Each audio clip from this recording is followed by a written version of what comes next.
গভীর জঙ্গলের ধারে ছিল এক ছোট্ট গ্রাম। সেই গ্রামে বাস করত এক চালাক শিয়াল যার নাম ধূর্ত। তার প্রতিবেশী ছিল এক বিশ্বস্ত কুকুর যার নাম বিশ্বস্ত। একদিন ধূর্ত শিয়াল বিশ্বস্ত কুকুরের কাছে এসে বলল, বন্ধু বিশ্বস্ত, ওই যে দূরে কৃষকের মুরগির খামার দেখছ, চল আজ রাতে আমরা ওখান থেকে কিছু মুরগি চুরি করি। তুমি পাহারা দেবে আর আমি মুরগি নিয়ে আসব, তারপর আমরা ভাগাভাগি করে খাব। বিশ্বস্ত কুকুর প্রথমে ইতস্তত করল, কারণ সে জানত চুরি করা ঠিক নয়।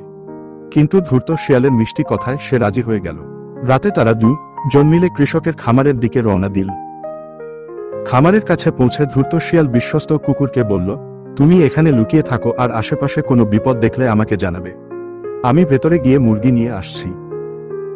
ধূর্ত শিয়াল খুব সাবধানে খামারের ভেতরে ঢুকল এবং একটি মোটাসোটা মুরগি নিয়ে দ্রুত বেরিয়ে এল। বিশ্বস্ত কুকুর তার কাজ ঠিকমতোই করছিল, কোনো বিপদ দেখলেই সে ধূর্তকে সতর্ক করত। মুরগি নিয়ে ধূর্ত শিয়াল বিশ্বস্ত কুকুরের কাছে ফিরে এল। বিশ্বস্ত কুকুর আনন্দে লেজ নাড়তে লাগল, কারণ সে ভাবছিল এবার তারা দুজন মিলে মুরগি ভাগ করে খাবে। কিন্তু ধূর্ত শিয়াল ছিল ভীষণ লোভী।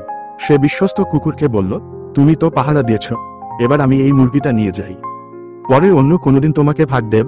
এই বলে সে মুরগি নিয়ে একাই খেতে শুরু করলো। বিশ্বস্ত কুকুরকে কিছুই দিল না। বিশ্বস্ত কুকুর খুব দুঃখ পেল। সে বুঝতে পারল ধূর্ত শিয়াল তার সাথে বিশ্বাসঘাতকতা করেছে। সে মনে মনে প্রতিজ্ঞা করল, আর কখনো ধূর্ত শিয়ালের কথায় কান দেবে না। পরদিন সকালে কৃষক তার খামারে এসে দেখল একটি মুরগি নেই। সে খুব রেগে গেল এবং শিয়াল ধরার জন্য একটি ফাঁদ পাতল। ধূর্ত শিয়াল আবার মুরগি চুরি করতে এসে সেই ফাঁদে ধরা পড়ল। বিশ্বস্ত কুকুর দূর থেকে সব দেখছিল। সে চাইলে ধূর্তকে সতর্ক করতে পারত, কিন্তু বিশ্বাসঘাতকতার ফল কি হয় তা ধূর্তকে বোঝানোর জন্য সে চুপ করে রইল।